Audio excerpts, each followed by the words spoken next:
Okay.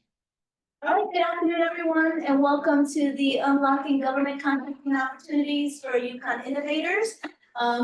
In collaboration with UCONN TIP and Connecticut APEX Accelerator. My name is Marisol Herrera. I am the State Director of Connecticut APEX, and it's exciting. It's a pleasure to have you all here today. This event is designed to help you discover how Connecticut APEX and the RISE program can support your business, particularly in the innovation space.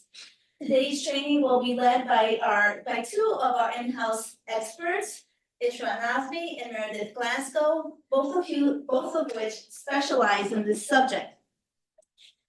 Before we begin, I'd like to take a moment to thank our partner and our presenters, Paul Parker from UCONN TIP, thank you.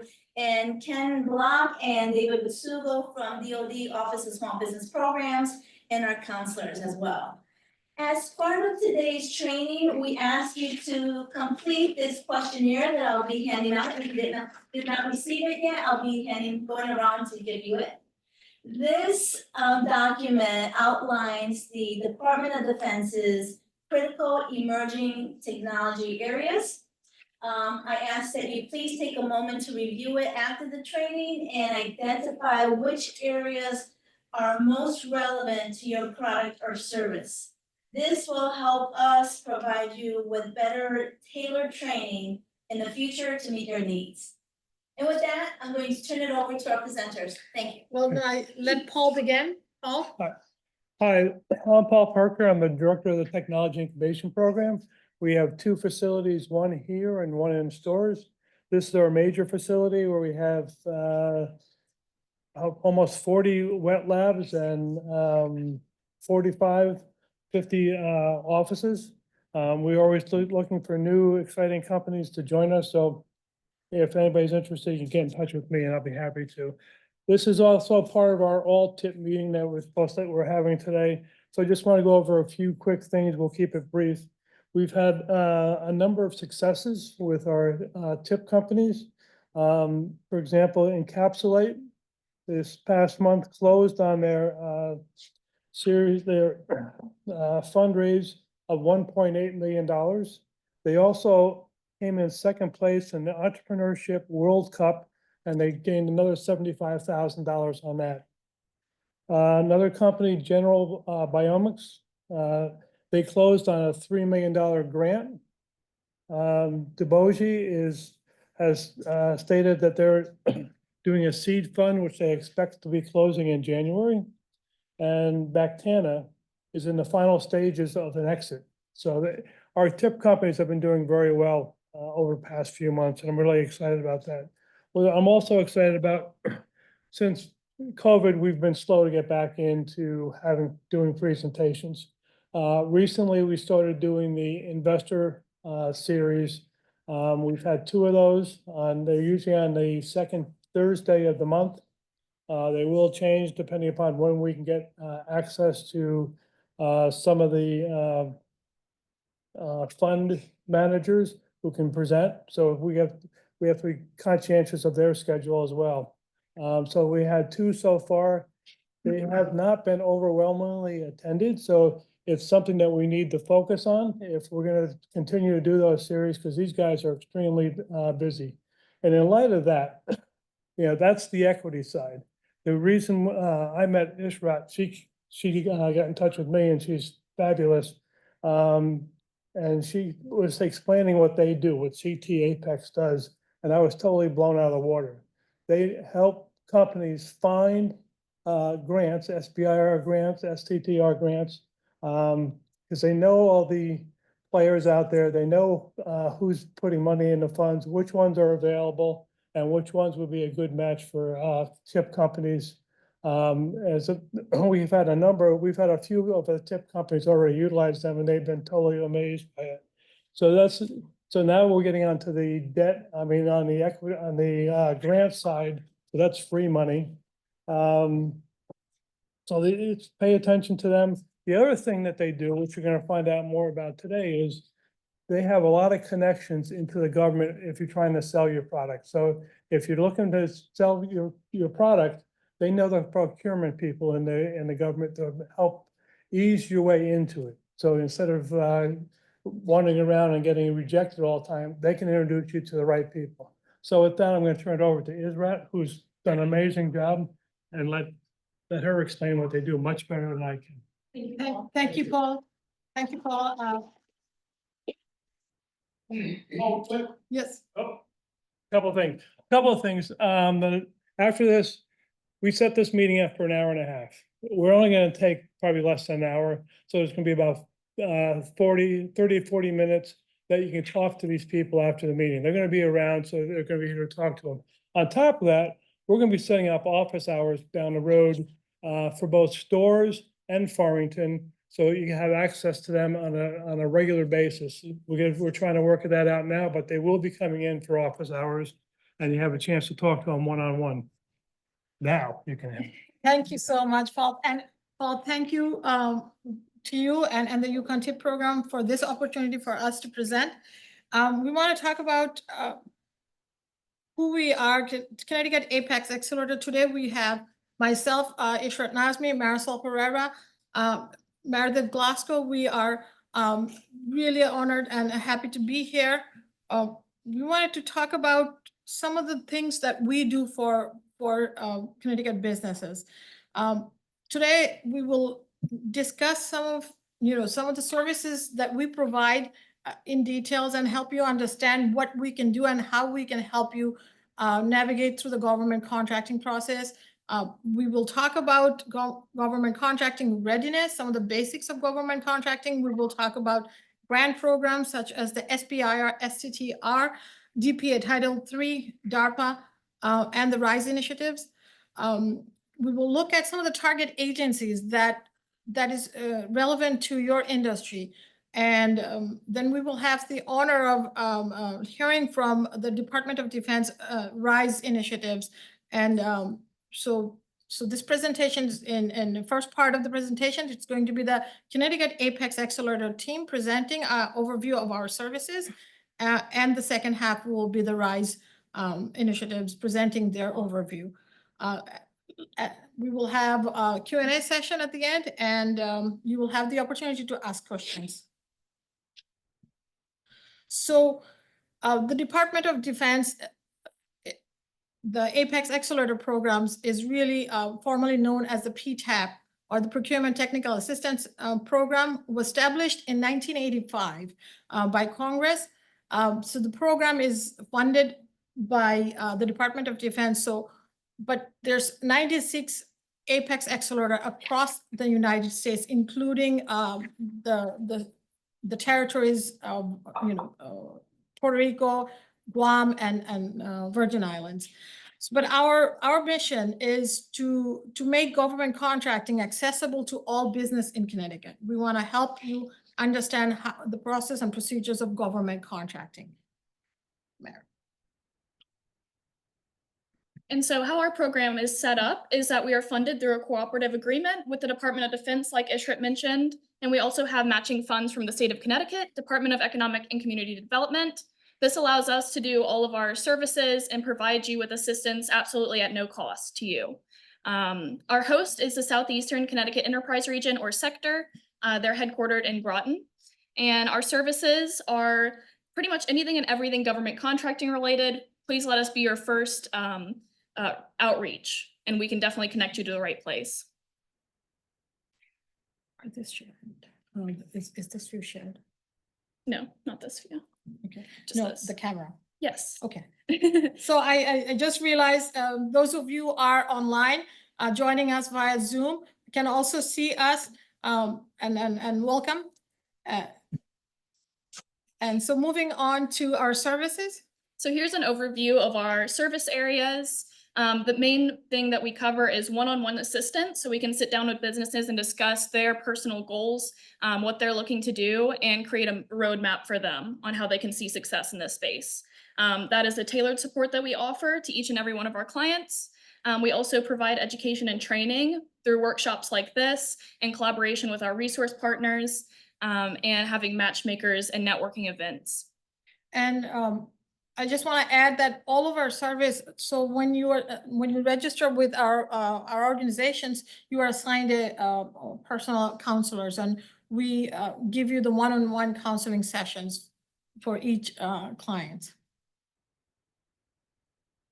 Here's a sneak peek at what Connecticut Apex has accomplished over our last fiscal year. So you can see that we have almost 2,000 clients served, and out of those clients, they won $4.8 billion in prime and subcontract awards.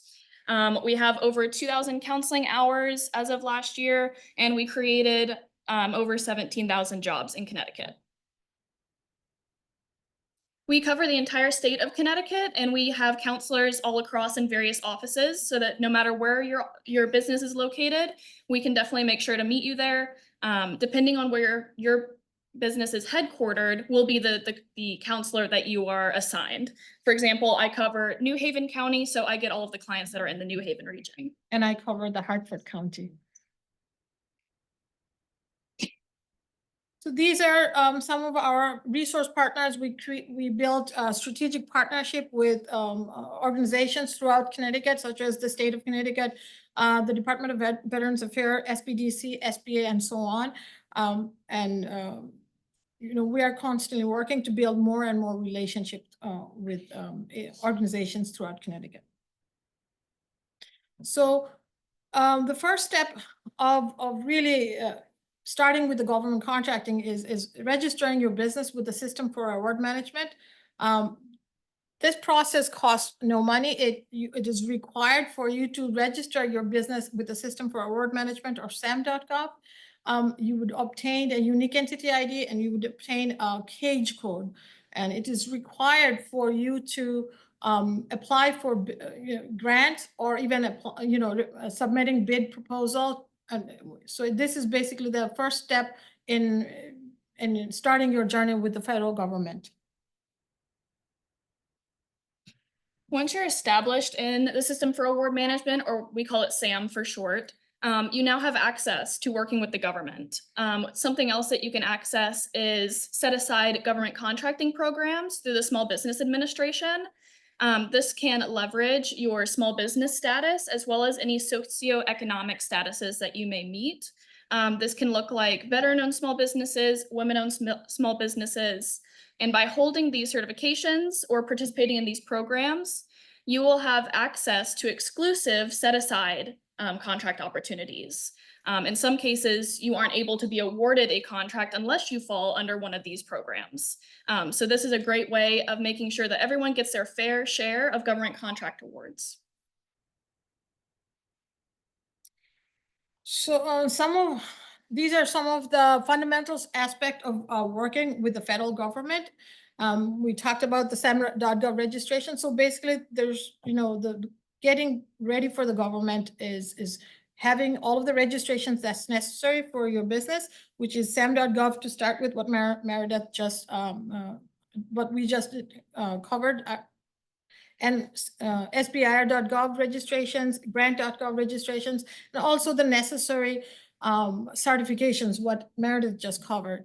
But the last part of this slide is market research. We want to help you to understand that it's important to understand really who is your target agencies. So the federal government buys just about everything. They're the largest buyer in the world, and so it's important for you to understand who is really buying what you're selling. Understand who should be your target agency, gather market intelligence so you can create that targeted marketing campaign, or create a tailored capability statements, and also leverage some of the programs such as the Mentor Protege program, the SBIR, STTR programs, and any other government programs that's out there that's, that relevant to you.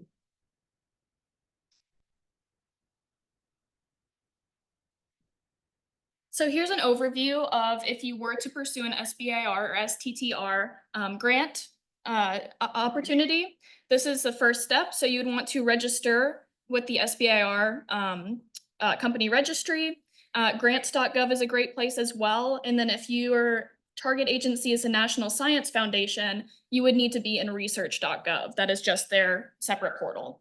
There are specific guidelines on working with each agency, which we'd be happy to go over with you and make sure you do understand the requirements of working with that agency or receiving a grant through that agency, and finding the perfect funding opportunity for you. There's a lot of opportunities out there. They're constantly being submitted. Actually, the departments right now I see are currently putting out their plans for next year's topics. So this would be a great time to start thinking ahead and seeing what kind of opportunities would be a good fit. And I want to add that, you know, throughout your journey and throughout your process, if you are a Connecticut APEX Accelerator client, we will help you to really navigate through the complex, process and procedures of government contracting, such as the SBIR, STTR process. We will help you to understand each step of the way. So, so far we've covered some of the basics of government contractings, and we want to talk about some of the key government programs that are relevant to you.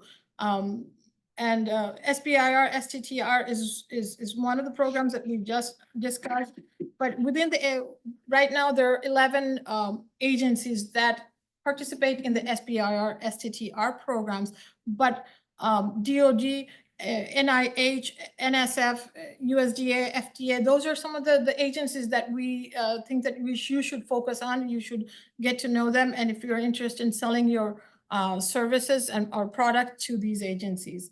DARPA, our Defense Advanced Research Project Agency, is another agency that we would help you to start connecting with, understand their process and procedures.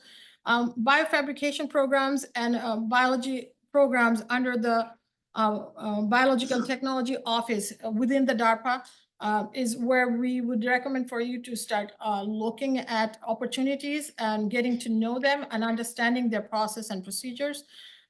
DIU, or Defense Innovation Unit, focuses on rapid integration of innovative solutions for DoD's challenges. The other program is DPA Title III, our Defense Production Act Title III programs. They also, so DPA Title II focuses on supply chain resiliency. So by participating in the manufacturing, medical supplies, and critical health technologies, if you have any of these products, you can participate in the DPA Title III programs. So I wanted to talk about a little bit about the difference between the DoD's SBIR program and the DARPA programs.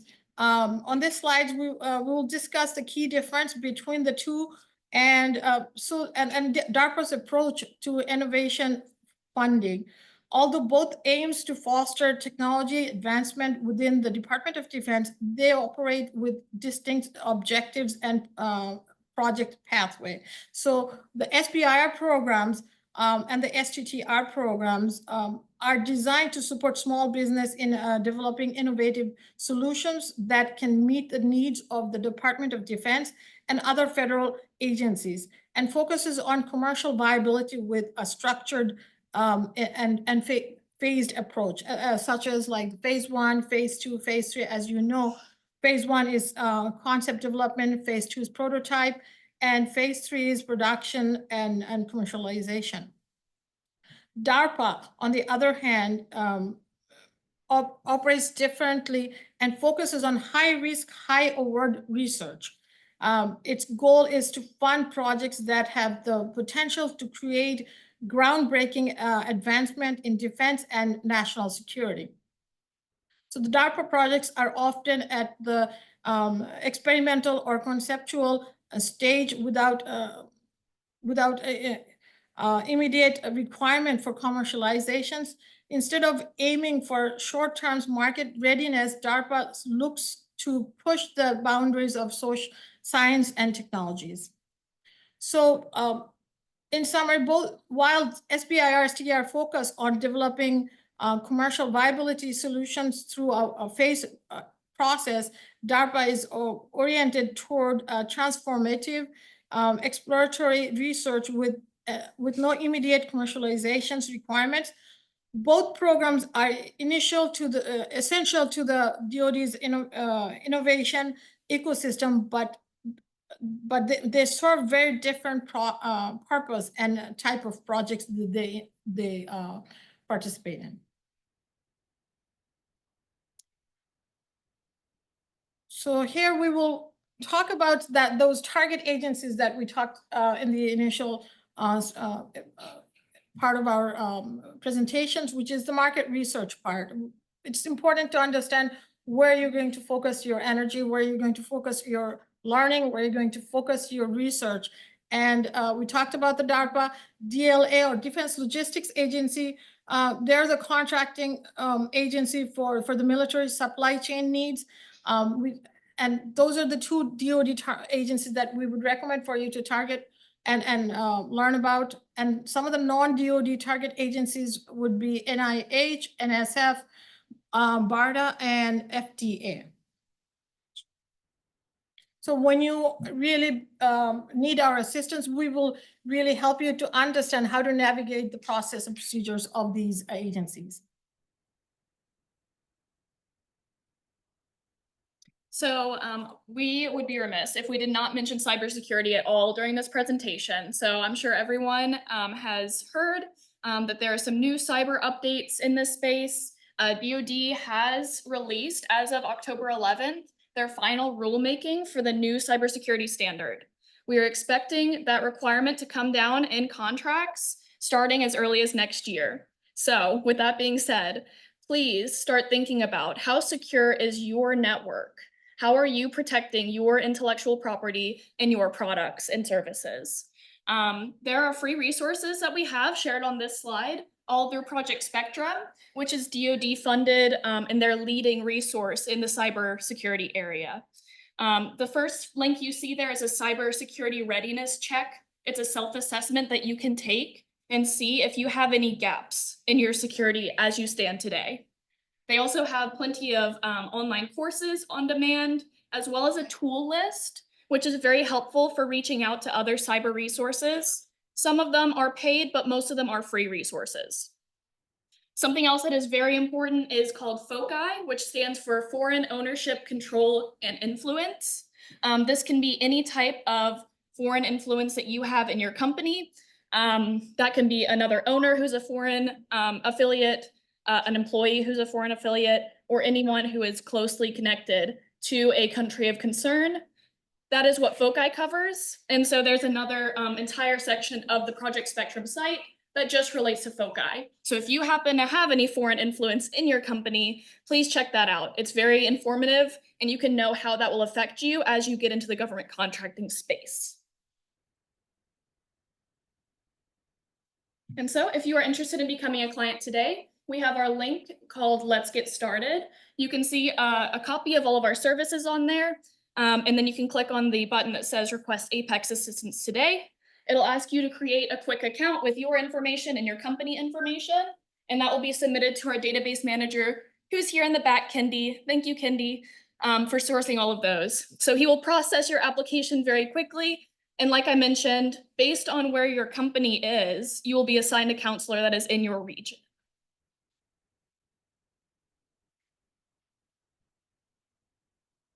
And next, it's my pleasure to introduce two distinguished speakers joining us virtually today. First, we have Mr. David Busigo, Jr. He IPA appointee with the Department of Defense Office of Small Business Programs. And next, we have Mr. Ken Bloch. Gentlemen, would you please introduce yourself and give us an overview of your roles and responsibility, and welcome. Thank you for your time today, and let's get started. Israel, thank you so much. Thank you to the Connecticut APEX Accelerators for having us. It's a great honor and privilege to be here. Apologize that we can't be there in person. But we will do everything we can to give you a little rundown of our programs and the type of things we're working on. Let me start off with a little background about myself real fast. I've been associated with or a part of the federal government for approximately 45 years. I retired theoretically about 3 years ago and came in as a IPA. I started off my career in a different environment. I was in the World Trade Negotiations area in the Department of Commerce International Trade Agreement, and worked in areas concerning North Africa, Israel, Middle East. So those were quiet times then compared to what they are now. So I can only say that it gave me greater insight as to what's going on. From there, I went on to work as a business manager in a brand new program at the time called Cruise Missiles. Cruise Missiles had just started when I arrived, and I was a business manager there for about 7-8 years. Went on to work at the Office of Naval Research from there, and cut my teeth on the world of finance and contracts. From there, I went on to the Office of the Secretary of Defense for about 7-8 years. From there, I went on to a place called, and I think you were talking about it just recently, DARPA. I was there for 24 years. I can tell you a little bit offhand that it is probably one of the greatest experiences I've ever had. So I underscore for any company who wants to do business and really wants to move into a world of interesting concepts of how to do things, by all means, I encourage you there. After my 24 years, I retired for 2 days. It was the greatest retirement in history, and joined the Office of Small Business Program where I am today. So in general, I can describe myself as, let's see, Navy trained, DARPA matured, and OSD seasoned. So that's a little bit about my background. Ken, can you give a little bit about yourself, please? Absolutely, sir. Thank you very much, everybody. My name is Ken Bloch. I'm actually a support contractor for the DoD Office of Small Business Programs. I have the honor of working with Mr. Busigo and all the other professionals there at DoD, specifically on the RISE program. We'll talk more about that in a minute. From my background, I was born in Maine. I actually grew up in Boston. I went to school down there, started to work in the defense business down there. I was pretty fortunate to work for some very interesting small systems engineering companies. And I wound up with some very nice assignments. I worked all over New England, all over the States. I did a lot of outside the United States work as well. In DoD parlance, we call that OCONUS, or outside the continental United States. You'll find out we talk a lot of acronyms around here. So if you're not sure about an acronym as we go along, please jump in and send a question and let us know.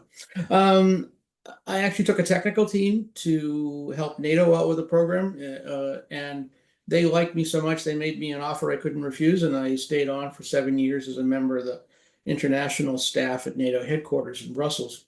Coming back to the States, I took over European and Middle East operations for the company that had originally sent me over there in the first place, and then eventually dropped out of the defense business when things looked to be cooling down a little bit. I had an offer from somebody in GTE. No, they don't exist anymore, but the big GTE company, to take over construction of all their computer data centers across the country. That was a lot of fun. There was a ton of travel. I did a couple of hundred miles to a couple 100,000 miles of airline travel every single year. I got back an opportunity to come. I moved back to Maine in 2007.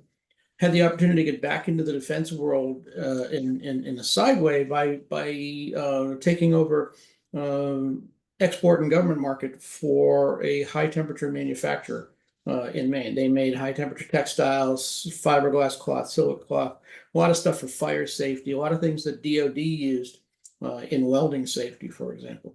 I did that for a while, and then the opportunity came to take over the main APEX Accelerator, called PTAC in those days. I ran that for 9 years. I know by the way, for those of you who are Connecticut businesses, I know the Connecticut staff there really well, the accelerator staff. They are very capable. You will do, if you're not working with them, you should. It's an exceptional service. If you're outside of the Connecticut area, there are accelerators in Rhode Island and Mass and New York and every part of the country. I really encourage you to work with them. They do some great work. That was my last assignment before coming here I actually work for a Maryland support company.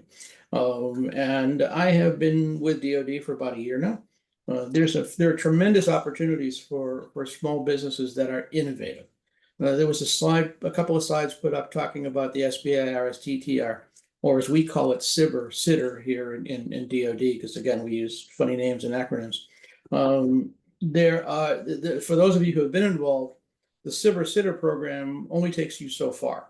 Most of those programs don't in fact get into production by themselves. That's one of the reasons it rises here, as we'll talk in turn. So just in summary, thanks for being here. Thanks for listening to my lengthy warm-up. Dave will do most of the talking in the presentation, which is good for the rest of you. Any questions, please feel free. So let me bring up the slides now. We can start this. Thank you, Ken. While they're bringing up the slides, let me explain my experience with the PTAX, and this is I'm using the old terminology, was just a few years ago when I was given the responsibility to help transition it from DLA to the OSD environment. And I can tell you, we spent a great deal of time, energy, trying to make sure that we set up the what we now call as the APEX accelerators to where it is today. They've made great strides. I have a great deal of love and affection for these guys because they have devoted a lot of time to trying to improve their environment. So I'm putting in a little pitch for them. And one more thing, what Ken didn't mention, he did mention he was from Massachusetts. I'm from New York, which makes us natural enemies when it comes to baseball and football, maybe basketball, but we get along very well. So that's just a footnote about us. Just Dave, since you brought it up, the Knicks are no competition for the Celtics, but just saying. We'll move on. We'll move on. Let's go. Yeah, we beat you in the Patriots so bad. Anyway, next, let's go. Let's talk about the Rapid Integrated Scalable Enterprise. It's called RISE. So a quick background on this. RISE has been in existence for since FY11, and we'll give you a little history on it. But what does it do? Now, everybody's been talking about, and I'll use it as the example, what SBIR, STTR is. It's something where you take something in science and technology and move it forward. You're going from an unknown to try to bring it to a known environment. And so basically, when they get to that point, they're supposed to be, they get a phase 1 and then a phase 2 and maybe another phase 2. And theoretically, you're supposed to be ready for commercialization. I'm not sure why that's always out there. I'm the kind of person that says the majority of programs that come out of that environment are really not usually ready for commercialization. Some have made it through. The World Wide Web is a good example of that. But most take a great deal more time and maturation. So what is RISE doing? RISE provides that way to mature the technology and get it into a point where we try to do it as rapidly as possible. And I know that's a phrase you always hear, but we've been able to prove that it can be done. And we have data to show you the results of how well it works when we all work together. Next slide. So what does it do? It takes the R&D product. It helps sustain the small business. It prevents, valuable technology from being lost. You can read all that. But what does it really do? We're taking a technology, and when it gets to a certain point, and you'll see a technical readiness level, it's what we refer to in the DoD as a TRL. What we're trying to do is get it so that it's ready for in a mature state so we can transition it and then put it into production.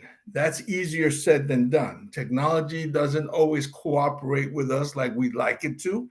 And so how can we best address that is what we were able to do in RISE and do it very well. Next slide.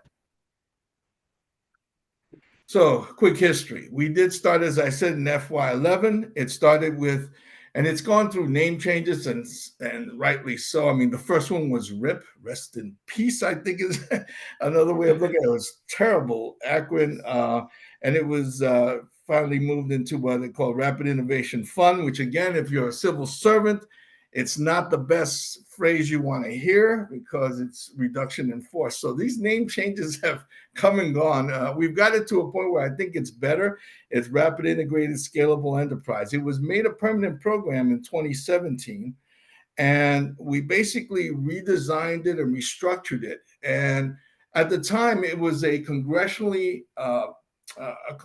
ad program. This was something that the department did not have in its budget, and we were receiving about $250 million a year. But what made it so unique is that we were able to do so much in a short time for this. It was a program that was set up for 2 years. And the important issue is how the decisions were made and what the process was. And we'll give you a quick rundown of that. In FY23, it was finally it was started off as ANS in the ANS world, which when it was an AT&L environment, and then it got moved into R&E, research and engineering, and it has been returned to the ANS environment, where I think it will do much better because of its mission. Let's go to the next slide. I can just add one thing in here, Dave. For those of you who don't understand the idiosyncrasies of defense budget or federal budget funding, for that matter, there's two ways to get money. You can what they call program. You can budget money ahead of time, put it in the president's annual budget, and get it funded that way. The other way to do it is for Congress to simply put money into a program. That latter one, called congressional ads, is what Congress did from 11 through 19, fiscal year 11 through fiscal year 19. It was never budgeted the program was not budgeted for by DoD. Congress simply put money into it. At a certain point, around 17 or 18, Congress basically said, look, DoD, we need you to budget for this. For reasons that precede Dave and I, they did not. And eventually Congress stopped providing free money. Now the program is back here with us and it has been budgeted for, but that break in funding is significant to understand where we are in RISE. The program was robustly funded until 2019 and hadn't had funding until this current fiscal year. Thank you. And one of the things I was the last RIF director of the program when the money was still available to us. What is important to understand is that we had achieved so much, but we were unable to convince the previous administration of the benefits of this for whatever reason. And now we're back to an environment that allowed us to start palming what we call program objective memorandum. I believe Ken was referring to. It's palming is the budget process, and now we've finally gotten permission. We have had authorization to move forward with that. What is key to remember is that now we've lost 5 years of technology development, of maturation that could have benefited the nation, and we'll show you the impact of that because we'll show you what accomplishments we had during that time frame. Next chart, please. If I could start before you jump into this, Dave, if I could start, the thing missing from this chart that Dave and I have talked about a couple of times is TRL 1 through 3. That's essentially what SBIR or STTR is, those first 3 levels. So that's important background to have with the rest of this. Sorry, go ahead, Dave. No, in fact, you got to the chase. That was the first thing that came to mind. One of the things that we're trying to do is convey to everybody the importance of where SBIR, STTR, as an example. I keep putting an emphasis on that because I know that's a lot of the discussion that centers around it. What we have to remember is that in that time frame, you're taking something and you're expanding on the science, you're expanding on the knowledge of it. But once you get it to that point, and this is something that I try to, give an example, if you've ever been to the Pentagon for the first time, unless you're being escorted, you inevitably will get lost. I mean, it's a huge place. So I can imagine what a small business is going to be like trying to find their way into getting funding for this. And you'll always hear about the phrase that I love to hate. It's called the Valley of Death. It's because we basically don't have an answer for anybody who's looking for commercialization, a phase 3 at that point. It's, well, good luck. We can point you in the right direction and you should be able to get something someday if it's good enough. That's a great phrase, but I'm a personal big critic of it, because if we've made such an investment in these programs, we should be helping carrying it across the finish line as much as possible. And so what we're trying to do in bringing this idea of the technology readiness requirements of TRL, what we're trying to do is make people understand that you have to be at a certain level of the technology maturation and expansion in order to do it. RIF is the key to trying to help you get across that finish line. Okay. And basically you can read this for yourself, but you can see where any of your programs may be at a certain point. Okay. What we're trying to do is get things carried from the TR level 4, which is 3 or 4 is where the SBIR, STTRs, for example, are, and help you carry it across the threshold to the TR level 9 so we can help it transition and then move it into production. And this is a key area that most people weren't talking about. If there's the valley of death really doesn't exist in that regard. What exists is that we have a terrain that's difficult to navigate through because not everybody knows how to do business with the DoD. And by the way, that's where the APEX accelerators help point you in, are supposed to help you try to get to the right areas to do this. And this is why they've asked us to brief on RISE, because of the importance of understanding the terrain that you're trying to work through. Ken, you have anything on this? Yeah, I just want to add to this one. The way to think about this chart is that is RISE. TRO, Silver Sitter gets you from 1 to 3, maybe to 4, but there's nothing beyond that. That's phase 1 and phase 2 in SBIR. The so-called phase 3 is really just everything else on this chart. It's getting it through the different levels. What we do with RISE is we take a product that's partially developed, usually at prototype stage, something at a TRL level 4, and further develop it into an 8 or 9. That's what this chart is really showing. And that's really important because there is no other program in the federal government that does this. Next chart.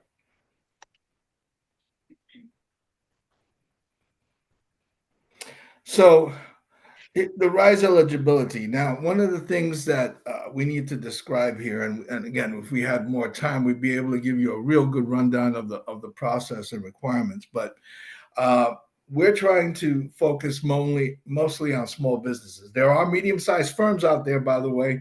Every now and then I ask the question and 1 or 2 hands will go up. I'm not sure how they define it medium-sized, but we do know the difference between small and large from a legislative approach.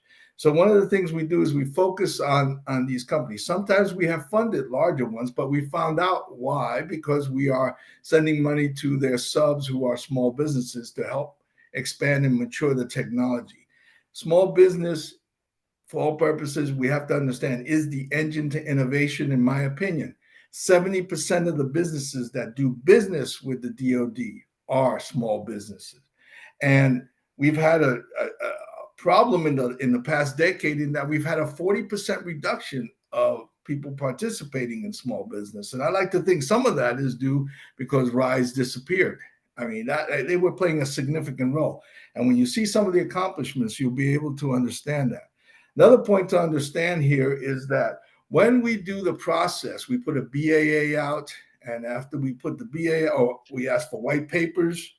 The white papers come in at 4 pages, basically. And what's important about that is that we do it for 4 pages. You have 3 pages of content and one of the famous quad charts that everybody has to do in the Department of Defense. But we keep it small. We want it short and sweet. What are you doing? What's important about it? What is it that you're trying to achieve? And it's because of this, the small business, are able to save money because it takes a great deal of money to prepare for these proposals. We pass it over to our 32 DoD components, which we work with. Those are the services and the other Defense Department organizations. They have their own RIF/RISE program managers, and we work with them and the program office and the resource sponsors to see which ones are the best. Each one of these goes ahead with that. And, you know, that's the idea that we have right now, and that we work with them, and we'll see, you know, how we do that. Let's go to the next slide, because I'm sure that's going to be part of it. I'm trying to jump ahead as quickly as I can. Next slide, please. Okay, so there's the process. And basically what we're doing is we are explaining to the world, look, we had a white paper. This shows promise. The program office that they're working with says that it looks like they want to do it, and we work with them. We used to be able to apply up to $3 million, and then we had it for 2 years. Since then, we've expanded the base. We now can give you up to $6 million, and it's done for 3 years. And we work, again, as I was saying, with the resource sponsors, the program office, and the RIF office, because we found that the best way is to get the results is to work with them and say, is this something you want to transition? Is this something we need to work on more? Are you having any problems? Important here, the decision to select the companies are not made by this office. It is made by those DoD components. I want to repeat that. The services and the DoD agencies make the technical decisions on which program they deem worthy enough to move forward from the white paper to the BAA to the award. When they give us, when the awards are made, we make a decision. We decide, you know, based on budget, how much we give everybody, and then we go ahead and fund those programs. And the results, again, we're really good on that. We meet with them on a monthly basis, all of the DoD components, and we fund in the year executed. This is incredibly important, because in the past they would take 18 months, 24 months. Everybody said, well, R&D is 2-year money. To me, I come from a DARPA environment, and I can tell you, we didn't have the time to wait 2 years to get something done. We dealt with things on an urgency. And so when the last few years that I worked on the RIF program, we were able to execute our money, not in a year, because that was considered to be too hard for people, but we did it in 9 to 10 months, because that's how important it was to everybody to move forward with the execution. We consolidate our awards when we move forward in our contracting group, and we move forward with it. And yes, we do use different kinds of contracts, but again, I know everybody talks about OTAs and all this. Look, everything has its place. OTAs aren't the only answers on earth, and neither are all the other ways to do it. But we try to find a way to meet the requirements of the requirements organization, as well as the customer that we're working with. Ken, do you have anything to add?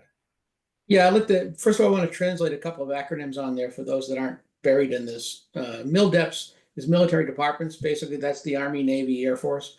The DoD components are some of the agencies that aren't specifically part of them, but support the government. Defense Threat Reduction Agency, Defense Logistics Agency, U.S. Special Operations Command, those things like that. So that may help to understand the charts a little bit. Just want to emphasize two things that Dave mentioned between this chart and the previous chart. The process is pretty basic.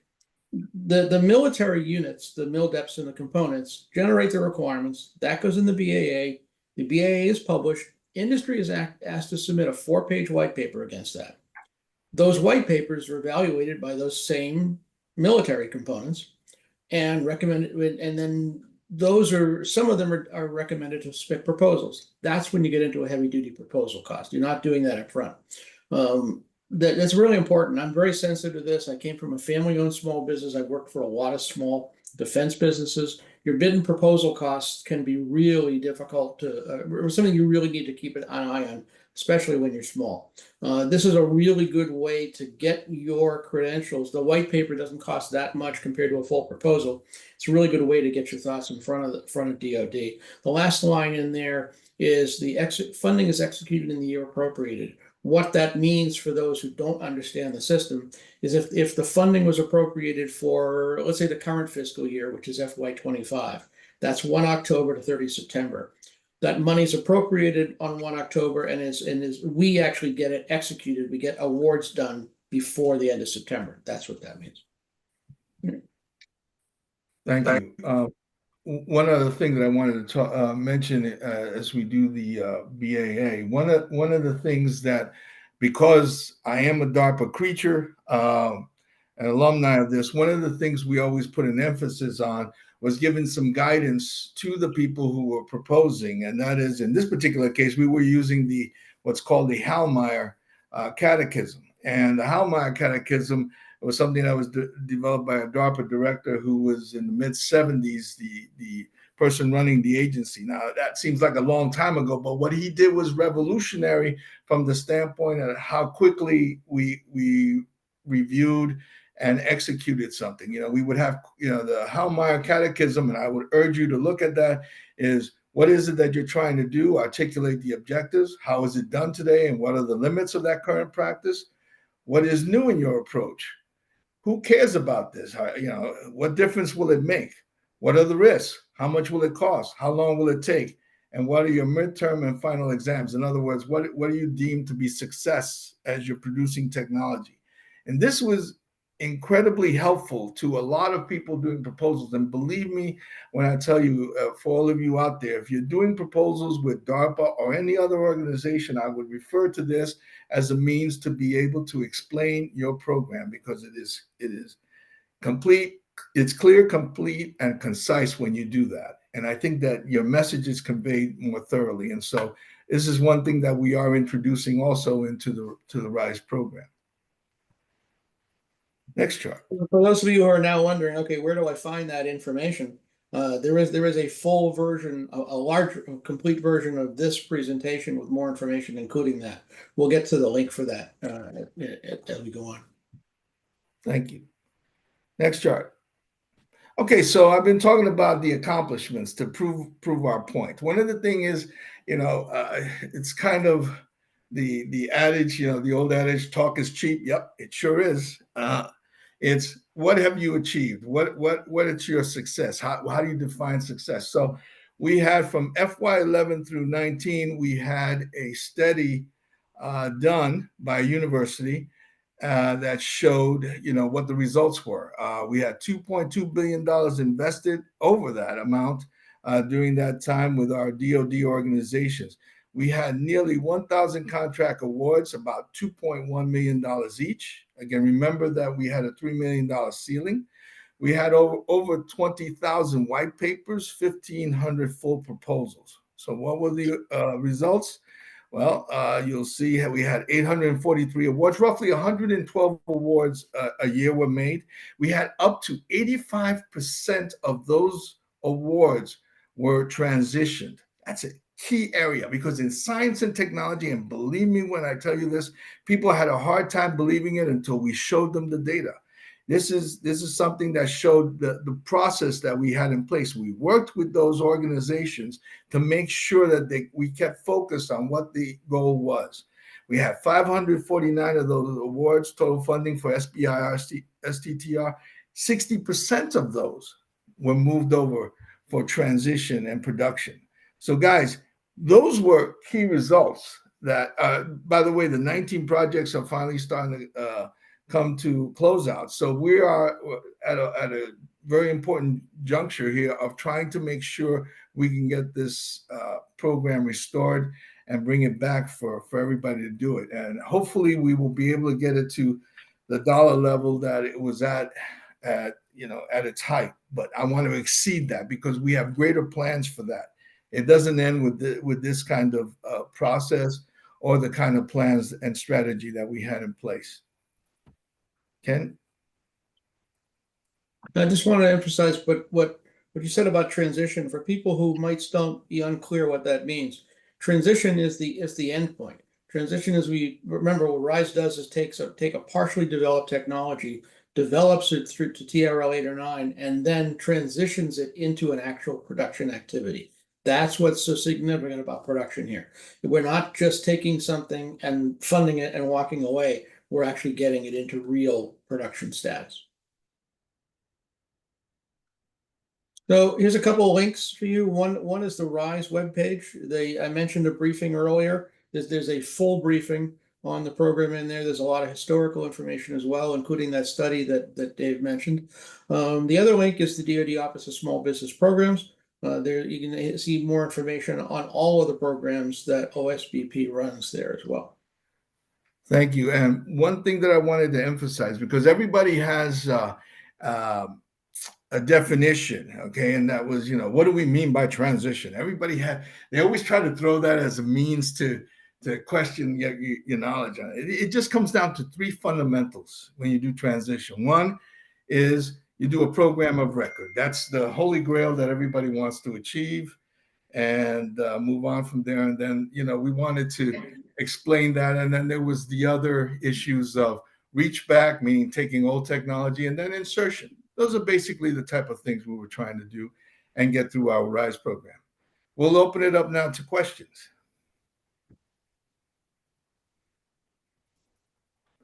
So thank you. And if anybody have any questions, please raise your hand and you can ask the questions. Dave and Ken are both online.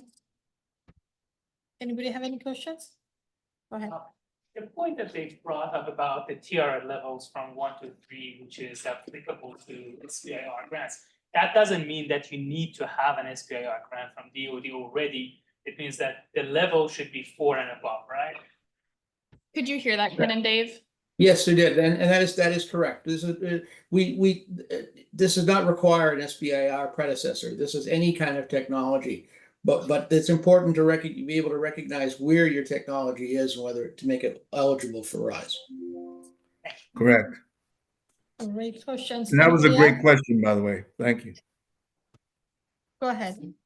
So for the full proposals at RISE, you submit a 4-page white paper, 3 pages plus the quad chart. That goes to the service agencies. They down select. From there, the full proposal, what constitutes a full proposal and what's the typical timeline for that? Okay, so I'll jump on that one. What considered a full proposal? I don't remember the number of pages we would ask for, but we would ask you to follow, explain to us. We have 14 critical technologies. I don't think we mentioned that earlier, but we did have it in our charts, and what technology area falls into. And we ask you to meet a certain requirement of number of pages. Explaining the content and explaining the whole basis for which what you're trying to do and how you're trying to do it. So there'll be a detailed explanation of what it means, but it's about 20 pages to be exact. And I think it's one of those areas where we're still working on that. But I'd like to think that it didn't go more than 20 pages at one point to present that. Explain your technology and using the Hallmeyer as an example of why it's important. What is it that you're going to do and different for us? Each of the services will see something that will catch their eye and ask you to move forward with your product and explain to them what you may do. Thank you. Thank you. Anybody else? Any other questions? Go ahead. So my question is that I'm interested to go to the veterans VA hospitals.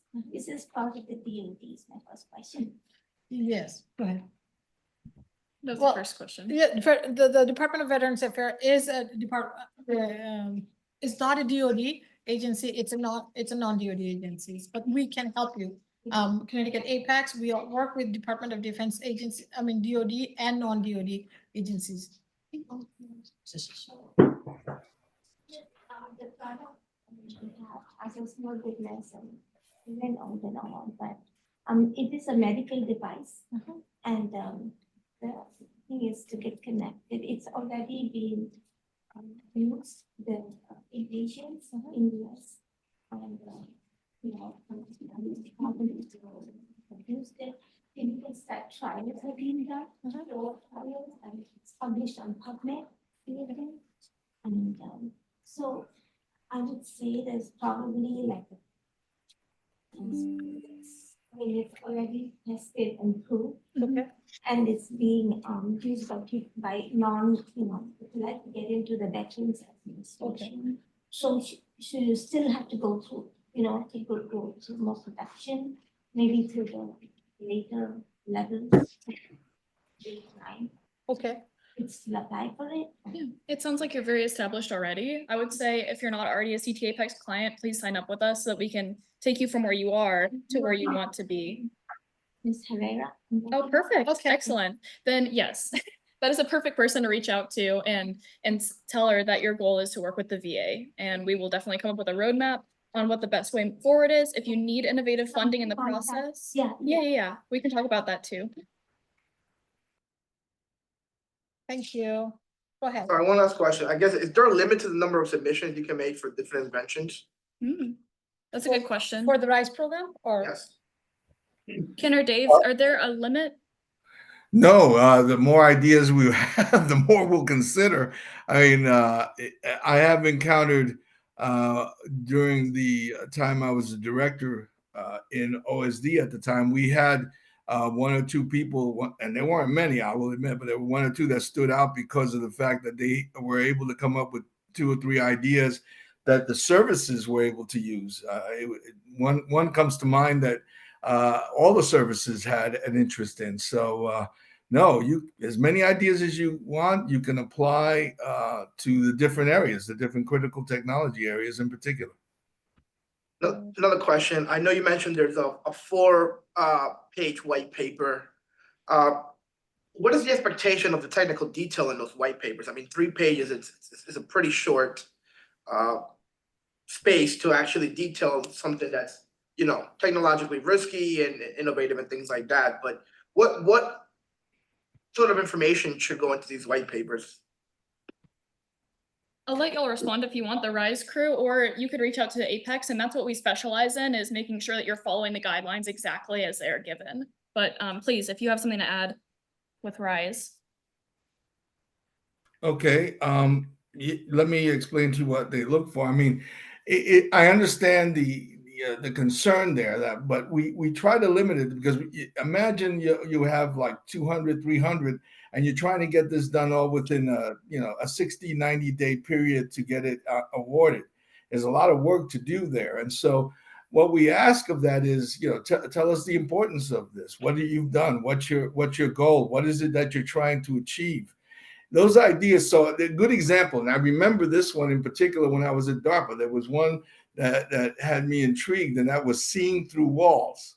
It is about as far out as you can get. Imagine having a technology where you're able to see through a wall while you're, in urban warfare, as an example, or law enforcement. When you said that, when somebody says that, it'll pique people's interest. And so you've got to be able to do a clear, complete, and concise submission. It's got to be something that shows to the reader that you have something that's unique, so that we can look at it and address it. And by the way, nothing says that there won't be questions coming back to you of saying, well, how did you plan to do that? And you can just, touch on a few bullets. And I gotta guarantee you that if you have something so unique and you show those bullets to show how you had some idea about how to do it, it will pique their interest. People will look at that. Thank you. Thank Just you. one thing to add. I mentioned earlier that on the RISE website, there's a larger briefing on this program. A lot of those details are right in there, but you can also work with the accelerators too. One earlier point that I think we missed, that somebody asked about the timing on all of this. It will vary from year to year. This year is a little bit different. The budget's going to be late, but in typical years, when the BAA would come out in December or January, you would submit white papers against that by, let's say, the end of February. We would do the down selecting and invite proposals end of March, beginning of April. Early June would be when the proposals would due. So we're not giving you a more than a 6-week window, because we're not expecting this to be a 500-page proposal. Those will then be evaluated, and the intent is to have all the awards negotiated and complete by the end of September. So it's a very tight timeline, which means a lot of work for all of us, but it also means you're not going to sit around for 2 years and wait for a decision, which I think is really, really important. And thank you for that, because that is the key driver for us. We are going to look at these from a point of urgency and importance. It's the kind of thing that even when I was at DARPA, I would tell some of the program managers, why is this so tight? Well, if you know enough to ask for a certain budget, you've got to be able to execute it in that time frame. Thank you. You have a question? So, yeah, I'm trying to commercialize a technology that was developed on a DARPA program. I know the DARPA program manager is looking for insertion places, but I don't think the BAA that you're putting out covers the topic. How do we get it on the BAA? And so I could propose to you, because it's TRL 4. Good question. That's a great question. So let me put it here. We try to see if we can look at the taxonomy that it falls under. It usually comes under one of those 14. Now, there are some that are going to be unusual, especially in the case when you have DARPA.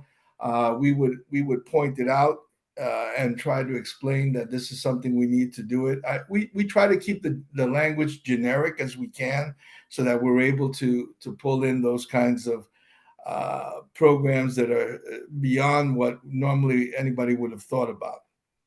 So it's possible that it is covered, but I should talk to somebody about exactly how to fit it in. Yeah, and let me make something clear. The majority of people at DARPA, especially when I was there for 24 years, really didn't know much about the RIF program. So it's only been in the last few years that the word is gotten out, simply because we're going around and talking about it.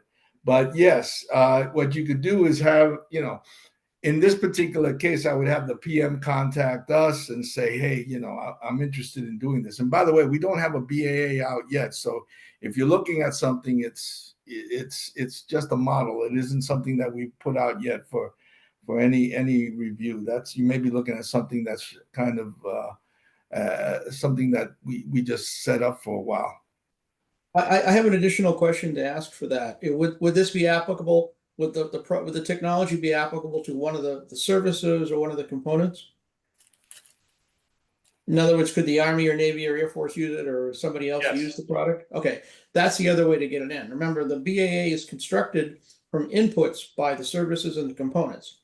So if there are RIF or there will be RISE leads in all of those locations. They exist for the Army, Navy, and Air Force right now. We're rebuilding the team.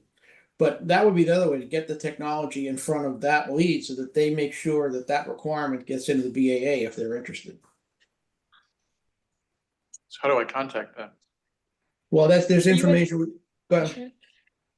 Yeah, Apex is. Yeah, send us an email. Send me an email. We can be happy to forward that to Ken and Dave. They're the one who's going to be deciding on what the next step will be for you. Any other questions? I have an additional question. Yes. So other Army, Navy, and Air Force hospitals, are they different from the VA? I'm sorry, my question is basic. I think they're all managed by the VA. Oh, they all managed. Mhm. Thank you so much. Thank you. All right, last call for questions, and we're gonna be moving on.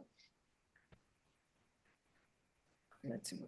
So the next presentation is, I'm really pleased to welcome Bactana, and it's John. How do you say your last name? Classy. Classic. John, come over here. So John is a Connecticut Apex client, and we have some experience working with him, and I would like John to say some words. Yeah, sure. No, I'd be About- happy to. Be very, very brief. So, oh, you want to go? Oh, is there a microphone? Yeah, Mike is here. Good. Well, thanks for having me. I'm really happy to support you. So it was early 2024. I'm not the PI in our project. I'm the CEO of Bactana. And we had a logistical issue, not that we like to wait to the last day to submit or the last week, but, often we do run into those kinds of situations. So I called Jerry Hollister, who I see here from BBC, who suggested that we reach out to Ishrat and to try to help us solve these problems. It was really like a logistical thing. I think if I had a little PTSD looking through my old emails this morning, but there was a timing issue, and we were concerned about updating our SAM registration. And if you've done grants, how these things can be.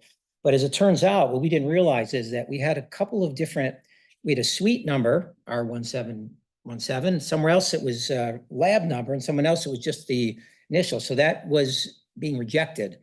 So Ishrat, acted like an entrepreneur. It was the weekend.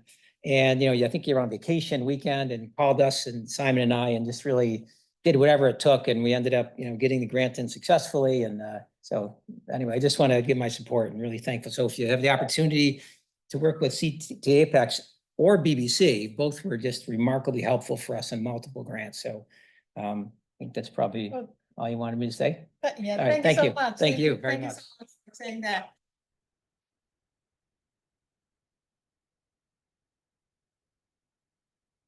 And And so I know we kind of source questions for RISE and APEX at the same time, but if you have any specific questions that you think of just for APEX, you can email us at info@ctapex.org. That is a new email as of a couple months ago, so please make sure you are emailing the correct updated email, and we will be sure to get back to you.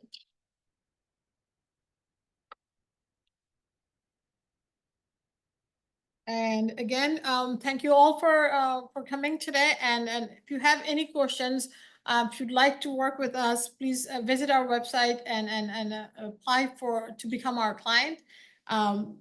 We'll be all happy to help you.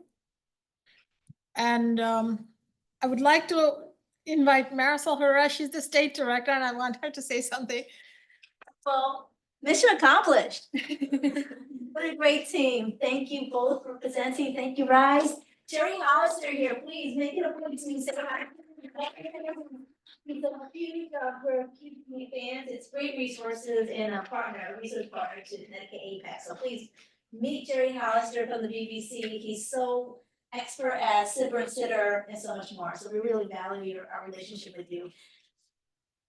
Paul, we gotta talk office hours. We gotta do this some more. We wanna make sure we meet your needs. That's why I need you to please complete the questionnaire so we can better tailor future trainings to meet your needs better. Is there any way that people online can answer that questionnaire? Yes, so please be expecting an email from me with the attachment of the questionnaire, yes. And I do want to mention that the presentations that we share today will be emailed to you. If you're registered, we have your email address, and we will send you a copy of the presentation.